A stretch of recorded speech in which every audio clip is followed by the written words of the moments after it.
of the heavens and the earth, Lord.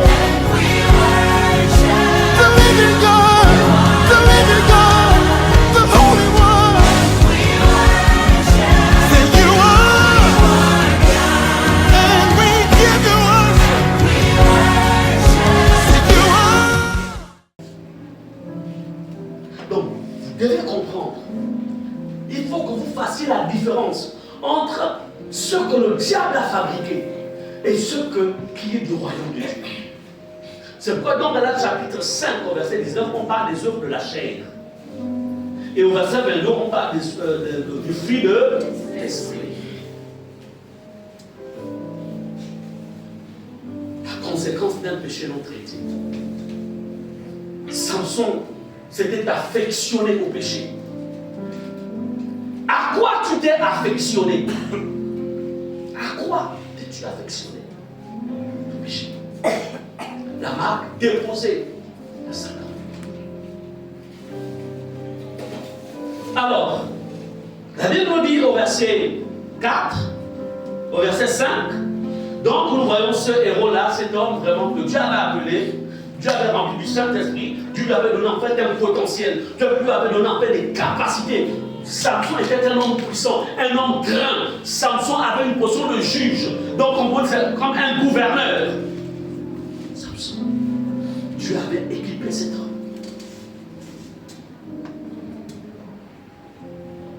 Faites attention avec le don. Et là aussi, il y a beaucoup de chrétiens qui se trompent à ce niveau. Ils pensent que parce que le don continue à fonctionner, ils pensent qu'il est à l'abri, ils pensent que tout va bien. Non. Vous savez, le problème avec le don, c'est que Dieu, comme dit l'Écriture, ne se répand pas de ses dons et de ses appels. Une fois Dieu a donné, il a donné. Mais le don n'est pas similaire. La manifestation d'un don ne signifie pas que la personne, en fait, vit dans la sainteté, que la personne est toujours agréée de Dieu. Non. Si la personne vit de manière opposée à ce que Dieu exige, le don continuera à fonctionner. Mais Dieu ne sera plus avec toi. Tu continueras à intercéder. Tu continueras à louer. Tu continueras, en fait, même à prospérer dans ton domaine professionnel. Tu continueras à... Mais, au moment de l'attaque, quand le monde des ténèbres se lève le temps pour t'attaquer, c'est là que tu te rends compte, qu'est-ce que j'ai fait, my God. Tu n'auras plus de force spirituelle pour réagir. Quand tout va bien, mais c'est lorsque il y a la guerre qui se lève contre toi, à ce moment-là, tu ne peux rien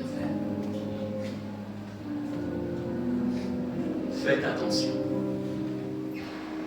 Et beaucoup aujourd'hui se sont fait piéger. Ils ont aimé le don. Ils ont recherché le don. Ils ont sécurisé le don, mais n'ont pas sécurisé leur relation avec le Seigneur Jésus. Ils n'ont pas sécurisé. Et c'était le problème de Samson. Au verset 5, on dit, les princes des Philistins montèrent vers elle, vers qui la deuxième, l'autre femme, Dalila. Qui appartenait à qui? Qui appartenait au monde, en fait, elle était une fille des Philistines. Donc, elle appartenait à cette race-là, les Philistins. Amen. Elle n'était pas juive. Elle appartenait à un autre peuple, le peuple ennemi. Ennemi de Dieu. Parce que les Philistins ont été informés, les rois, les généraux, en fait, tous ceux qui sont ont appris que Samson, qui nous fait la guerre, a choisi une de nos filles. Il sort avec une de nos filles. On va la voir. Nous allons la voir. Si dans votre marche, vous affectionnez à ce qui appartient au monde des ténèbres, Satan dit, on va voir. On va voir ça. C'est ainsi. Au verset 5, Les princes des Philistins montèrent vers elle, vers Delilah, et lui dirent, flatte ton copain. C'était pas son c'était son copain. Flatte-le, pour savoir d'où lui vient sa grande force. Et comment nous pourrions nous rendre maîtres de lui. Nous le lierons pour le dompter et nous te donnerons chacun 1100 cycles d'argent. C'est-à-dire, on va t'enrichir. Trahis-nous-le, on a besoin, on veut savoir.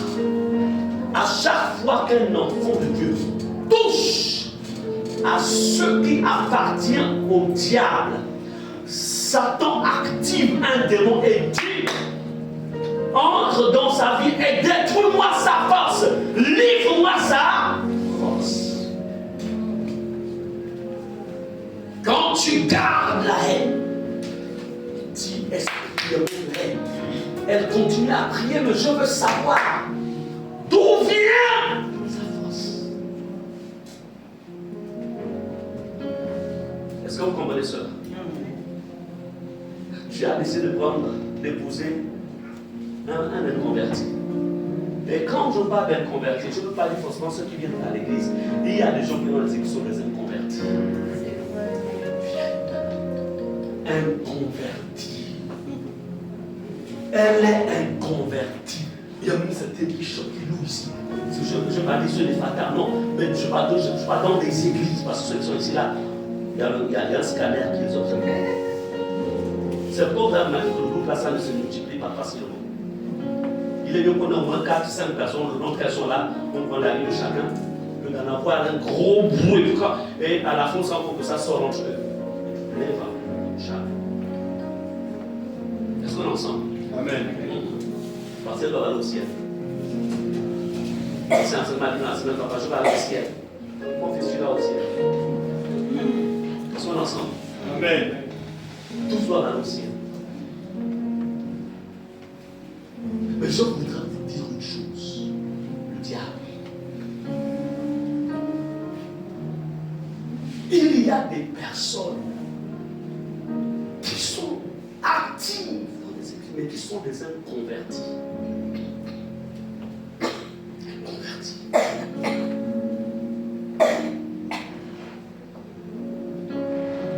Alors, Dalila n'était pas convertie.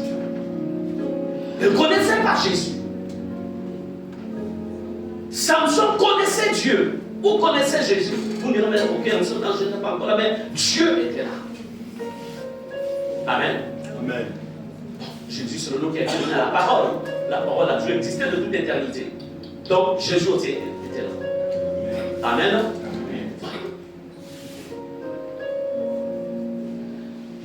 Regardez la malice des Philistins. La malice. Quand vous touchez, quand tu as décidé d'épouser un inconverti, ça te dit, c'est pas le problème. Il attend le bon moment. Il attend, c'est-à-dire quand le couple est encore faible, là, il n'attaque pas. Il attend quand vous serez très élevé. Et quand vous serez, c'est-à-dire qu'il va créer maintenant un scandale. Pour que le scandale soit connu de tous. Parce que le diable, il se réjouit lorsqu'un homme ou une femme est humilié. Il se nourrit de la souffrance des gens. Il rit, il est heureux de voir des gens souffrir. Ça le réjouit parce qu'il est méchant. Il est le père de la méchanceté. Regardez un peu la motivation. Flatte-le. Malgré toute la guerre qu'on a, on n'arrive pas à la voir. Lui seul, il nous combat comme si en fait il avait 10 000 soldats à sa disposition. On n'arrive pas. Il est rentré. Il te séduit. Donne-lui ton corps. Donne-lui tout ce qu'il te demande. Mais on veut savoir d'où vient sa force. Ma question ce matin, est-ce que tu protèges ta force? Est-ce que tu protèges ta force? Est-ce que tu protèges la source de ta force? Ou bien tu la mets à la disposition de tes ennemis et ils attendront le bon moment? Ils attendront le bon moment. Que tu le veux ou non, tu as des ennemis dans ta vie. Que tu le veux, même si tout le monde sourit à toi. Parmi tous ceux qui sourient, il y a des hypocrites. Il y a des personnes qui veulent te voir mourir, qui veulent te voir te perdre. Il y a beaucoup qui veulent te voir tomber, que tu ne veux pas. Tu peux être le plus gentil du monde. Tu peux donner toutes tes richesses aujourd'hui, tout ce que tu as. Mais je vais te dire une chose. Ils vont manger, ils diront, on va voir, donne-moi davantage de je dis que tu vas crever. C'est comme ça que le monde est. Il y en a de ceux qui seront pour toi et il y en a de ceux qui seront contre toi. C'est comme ça que ça marche. Parce que nous sommes dans un monde où le diable, où le bien et le mal se côtoient. Amen. Amen. Dalila, quand on va au verset 6, la Bible nous dit, donc ça Dalila a accepté le deal. Dalila dit à Samson, dis-moi, je te prie, d'où vient ta grande force? Et avec quoi il faudrait te lier pour te dompter? Donc la femme va répéter auprès de l'homme ce de son peuple lui avait dit. Écoutez ceci. Je vais vous dire une chose. Et je voudrais répéter encore une fois. Protège la source de ta force. Je connais la source de ma force.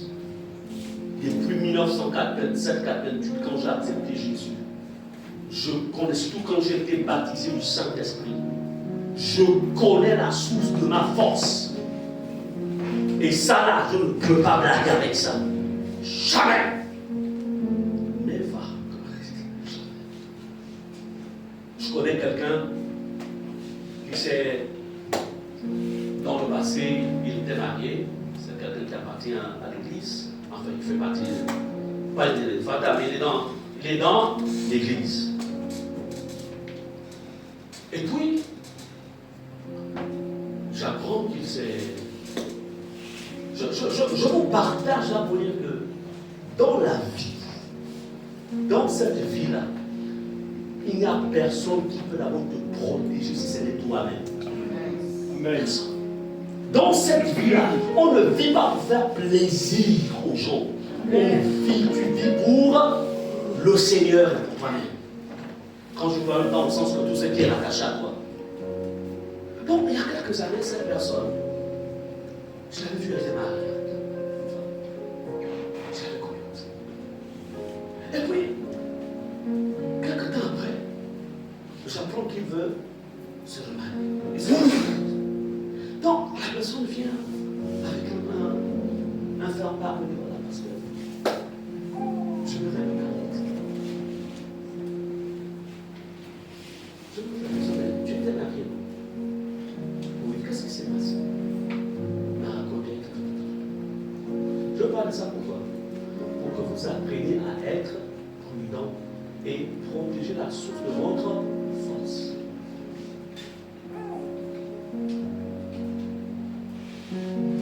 Bon, je l'ai compris. Et moi, j'ai commencé à faire des enquêtes. Parce que je sais une chose, une fois qu'on a été marié, une fois, on ne se remarie pas n'importe comment. Amen.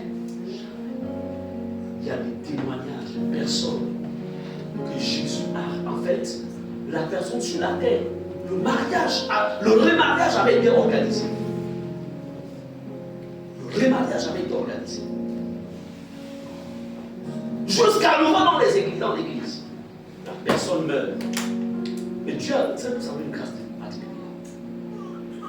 Dieu lui dit, montre son dossier. Dis, mais c'est que tu as, la deuxième chose que tu as faite là, mais tu es rien. Le premier n'est pas l'issue. Tu es encore marié. Tu es encore marié. Ce n'est pas l'issue. À cause de ça, il a failli rater le ciel. On ne blague pas.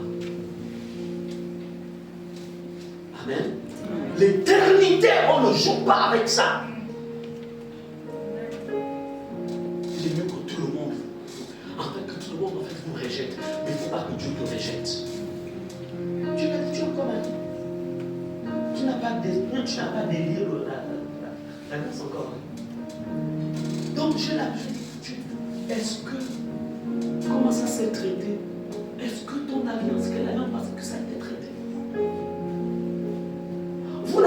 décidez de vous marier là, quand vous vous mariez, il ne faut pas avoir la pensée que vous allez repartir, vous allez divorcer. Si tu divorces, tu restes comme ça, tu ne te remaries plus.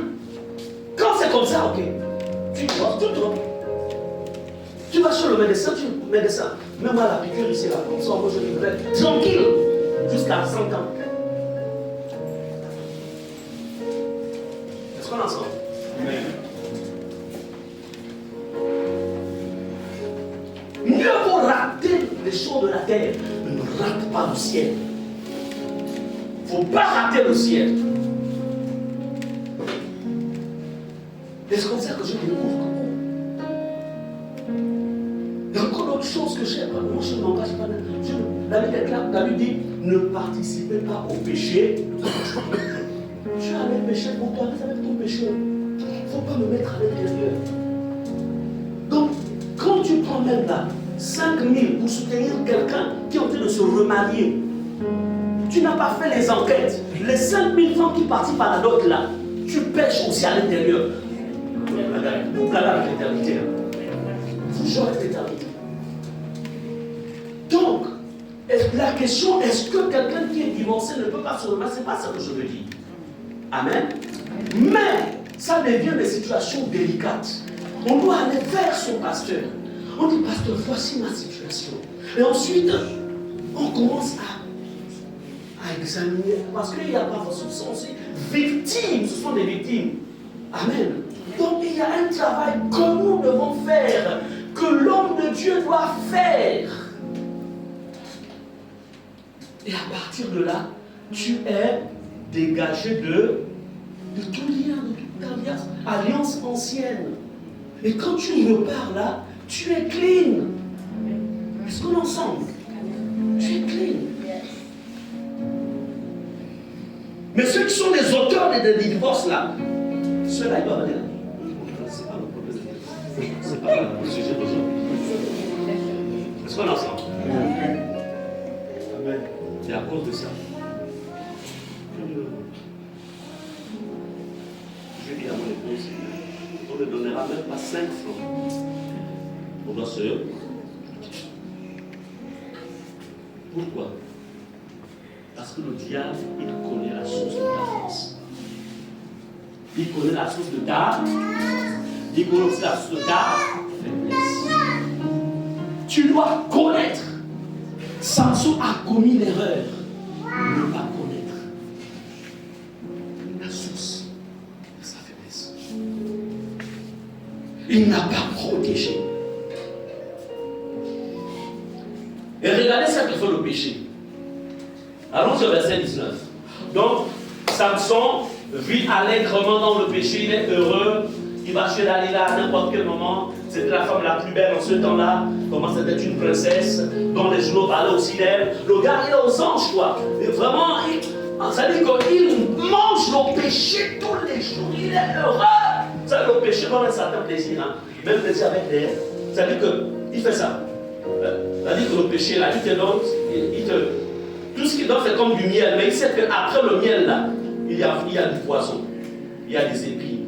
Il sait que quand tu vas finir là, après ce sont les épines que tu rencontres. Il sait ça. Satan sait ça. Lis-nous le verset 19. Elle l'endormit sur ses genoux, et ayant appelé un homme, elle rasa les 7 tresses de la tête de Samson, et commença ainsi à le dompter. Il perdit sa force. Amen. Amen. Le péché fait endormir. Le péché, ça fait, ça dit que ça endort ton homme spirituel. L'homme, c'est pas ça. Ça là, c'est notre enveloppe. Les yeux là, ça c'est juste pour voir le monde physique. Si tu es aveugle dans le monde spirituel, tu es le plus malheureux des personnes. Ou la plus malheureuse des personnes. Ça, je vous le dis. Tu es la plus malheureuse. Le péché t'empêche de voir. Péché. Et quand je parle de péché, je reprends. Quand je parle de péché, il n'y a pas que le péché du sexe. Attention. La haine, le manque de pardon, la colère, le mensonge, des prêts non remboursés, des dettes qui s'accumulent pendant des mois et des mois jusqu'aux années, au point où tu as même bloqué le propriétaire de l'argent qui t'appelle, quand il t'appelle, on ne peut plus t'avoir. Donc le péché, c'est tout ça. Amen. Amen. Le péché, tu es marié, tu regardes les femmes des autres femmes. Tu convoites. Et tu te dis, maman, c'est même que je me suis trompé. Mais heureusement, comment je me suis jamais trompé. Praise God. Et là, c'est trop. Je ne peux pas l'éternité. Et là, c'est trop tard.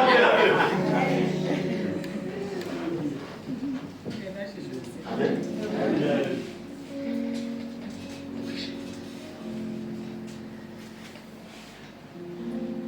Tu regardes aussi bien. Les autres sont bien. Il est mignon. Quand il parle, il a une voix de miel. Mon mari, il a fait dans une voix de Maria.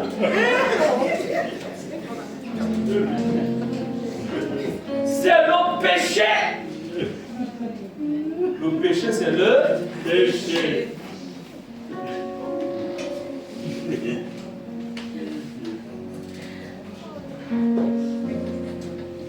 Mon mari, je ne le sens pas, je ne le sens pas.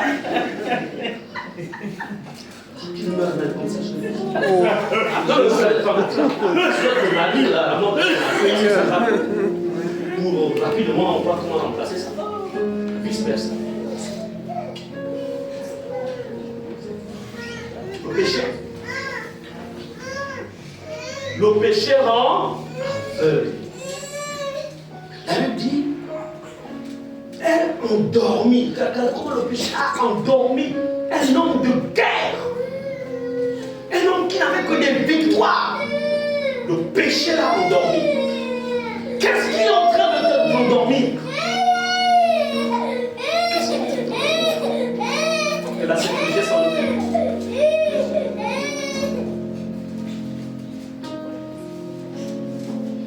Amen. Amen.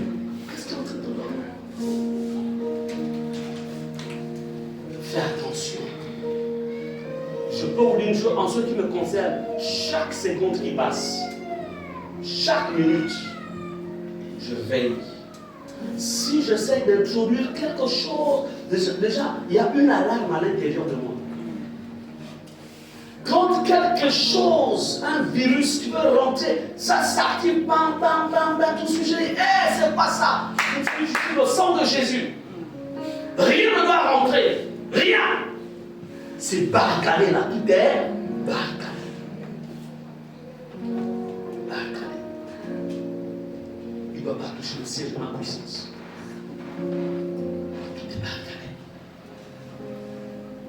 Et voyez-vous, une fois le péché avait endormi Salomon, Samson tant pour moi. Et ayant appelé un homme, elle rasa les 7 tresses de la tête de Samson plutôt, et commença ainsi à le dompter dans sa force. À force de tolérer le péché dans ta vie, tu tolères le mensonge, tu tolères la haine, tu tolères la colère, tu tolères la désobéissance, tu tolères. C'est ça va faire cette fois. En fait, dès cet instant, un esprit vient et il coupe, il rase le ciel de ta force, de ta puissance, de ton autorité en Christ. Et ensuite, tu commenceras à être dompté. Et après là, la force est retirée, tu perds sa force. Oui, tu as le diable. Il est celui qui vient voler la force. Un enfant de Dieu qui n'a pas la capacité de chasser les démons, qui n'a pas la capacité de chasser le mal dans sa maison, qui n'a pas la capacité en fait de mettre à terre le puissant des ténèbres, il a perdu sa force. un chrétien doit être capable de tenir tête au monde des ténèbres. La Bible est dans le chapitre 10, verset 19. Voici, il a dit, je vous ai donné le pouvoir de marcher sur les serpents et les scorpions, sous toute la puissance de l'ennemi. Et rien ne pourra vous nuire. Rien ne pourra vous nuire. Luc 10, verset 19. Mais de quel type d'enfant Dieu tu es? Le diable rentre dans ta maison et tu es là. Le diable fait tout. Tu es là. Non! Il y a un problème. Où est le pouvoir? Où est l'autorité? Où est la puissance? Où est la puissance de Dieu dans ta vie? Où est la puissance de Dieu? Qui est venu voler cela? Qui est en train de faire endormir? Comment comprendre que tu es un enfant de Dieu? Comment tu peux être maltraité par quelqu'un qui a été vaincu? Le diable a été vaincu par Jésus.